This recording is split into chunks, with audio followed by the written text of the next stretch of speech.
diketahui sama masyarakat luas, yaitu ada penyakit diabetes mellitus. Nah, sebelumnya Ibu tahu nggak tentang penyakit diabetes mellitus ini apa? Diabetes belum tahu. Oh, belum tahu. Nah, jadi saya menjelaskan ya. Jadi penyakit diabetes itu ini udah dikenal sama masyarakat luas ya, adalah masyarakat luas itu biasanya kenal sama sebutan kencing manis. Nah, penyakit diabetes ini di mana kadar gula di dalam tubuh kita itu meningkat atau tinggi. Jadi di dalam darah itu kadar gulanya itu meningkat. Nah, jadi itu tubuh kita itu nggak dapat melepaskan atau menggunakan insulin itu. Nah, diabetes ini ada 4 tipe. Tipe pertama adalah sel kita atau sel-sel B di pankreas kita itu tidak bisa sama sekali memproduksi insulin di dalam tubuh kita. Nah, kalau diabetes tipe 2, diabetes tipe 2 itu pankreas kita bisa menghasilkan insulin, tapi tidak bisa menggunakannya dengan baik, kayak ke jaringan otot, ke jaringan sel-sel yang lainnya itu nggak bisa menggunakan dengan baik. Kalau diabetes tipe 3 atau bisa kita sebut dengan diabetes gestasional, itu biasanya terjadi sama ibu hamil aja. Jadi sebelum ibu tersebut hamil sebenarnya dia tidak terjangkit diabetes, tapi ketika dia hamil dia terkena penyakit diabetes tersebut. Nah, kalau yang keempat itu adalah diabetes lain-lain, yaitu biasanya disebabkan sama penyakit pankreas, kayak misalnya kanker pankreas, terus bisa dari obat-obatan atau bisa dari hal sebagainya. Nah, tanda gejalanya apa? Ini Ibu bisa lihat ya, tanda gejalanya itu pertama itu poliuria atau sering kencing. Nah, Ibu kalau misalkan merasa sering kencing, terus haus berlebihan, lapar berlebihan, terus kayak pandangan kabur, terus mudah capek, mudah lelah, nah itu bisa segera diperiksakan karena itu merupakan tanda-tanda yang sangat sangat menonjol di diabetes mellitus. Selain itu, Ibu juga harus rutin untuk mengecek kadar gula darah. Ibu sebelumnya udah pernah belum mengecek kadar gula darah? Belum. Oh, belum. Nah, sekarang karena Ibu sudah tahu nih, harus sering-sering rajin untuk mengecek kadar gula darah, karena itu bisa supaya kita bisa mengetahui bagaimana sih kadar gula di dalam darah kita, apakah tinggi atau tidak. Selain itu, jika Ibu ada luka di kulit Ibu atau di tubuh Ibu, nah itu lukanya tersebut itu tidak sembuh-sembuh, itu juga perlu diperiksakan. Nah, jika berat badan turun drastis, nah kalau misalkan berat badan Ibu juga turun drastis, itu juga harus diwaspadai. Jangan sampai kita menyepelekan. Nah, selanjutnya ini ada faktor penyebabnya. Faktor penyebab diabetes mellitus itu apa sih? Yang pertama, keturunan. Jadi kalau misalnya orang tua Ibu nih sebelumnya punya penyakit diabetes, nah terus kita sebagai anaknya pun bisa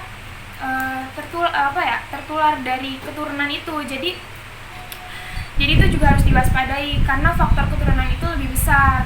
Nah, yang kedua itu ada gaya hidup. Jadi Ibu harus bisa menjaga lifestyle-nya atau gaya hidupnya juga dengan baik ya, kayak misalkan pola tidurnya, terus olahraga teratur dan sebagainya. Terus yang ketiga itu ada stres. Jadi Ibu juga jangan gampang stres, jangan dikit-dikit stres, kenapa jadi stres, terus pikiran. Nah, itu juga bisa menyebabkan si diabetes mellitus ini.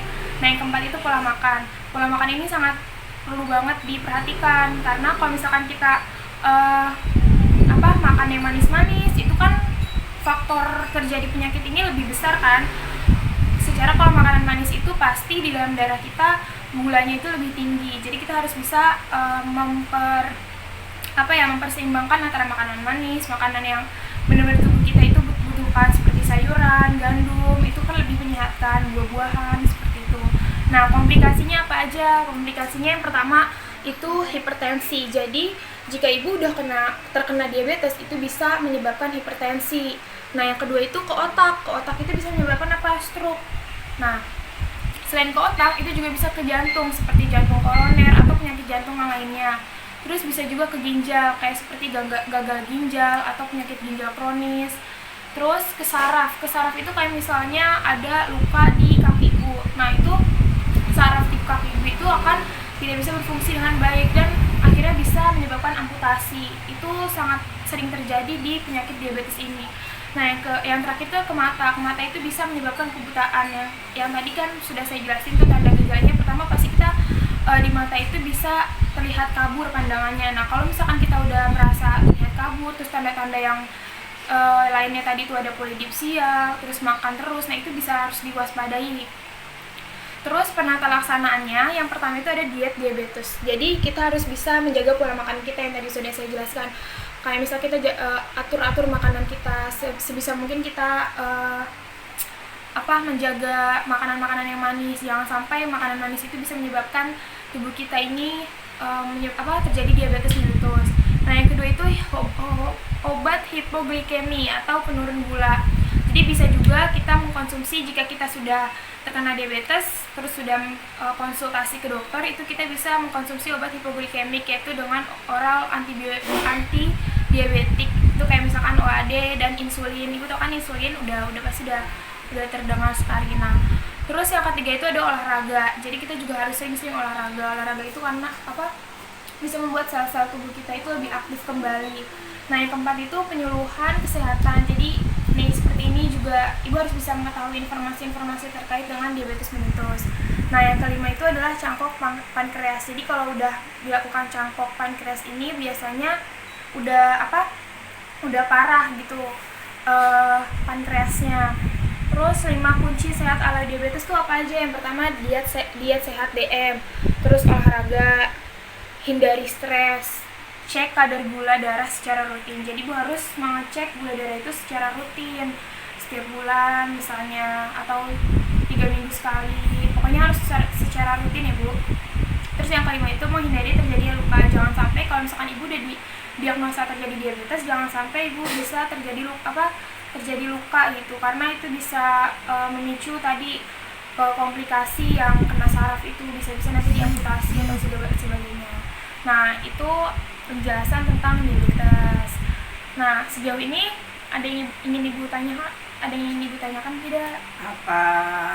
Apakah tidur pagi hari menyebabkan bisa diabetes? Oh, kalau tidur pagi hari gini.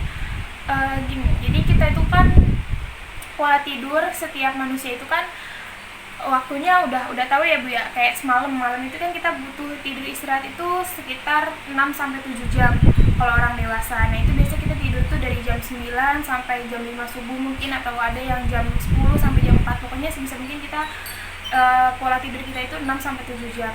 Nah sel-sel kita itu udah tahu nih kalau misalkan malam itu waktunya istirahat gitu, udah tahu sel kita. Jadi sel kita tuh udah punya jamnya sendiri. Terus di pikiran kita juga kita udah punya pola tidurnya sendiri. Nah, gimana kalau misalkan kita tidur pagi, itu apakah bisa memicu si diabetesnya atau tidak? Bisa memicu, karena yang tadi si sel kita itu udah tahu kalau malam itu buat istirahat. Ternyata pas di pagi hari itu sebenarnya kan sel kita harusnya bergerak dong. Sel kita di dalam tubuh kita harusnya bergerak, beraktivitas. Nah, itu kita buat tidur lagi.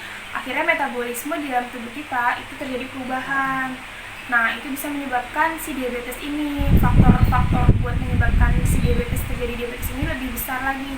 Makanya kalau setiap pagi itu diusahakan jangan tidur.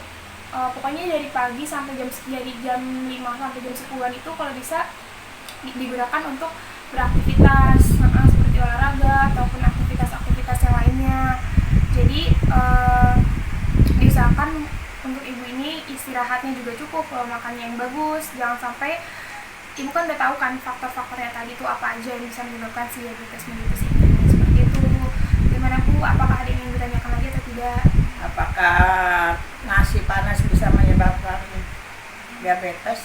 Oh, nasi panas. Nah, nasi panas ini juga udah banyak penelitiannya tentang si diabetes ini. Nah, emang penelitian di luar negeri pun juga sudah uji cobakan gitu ya.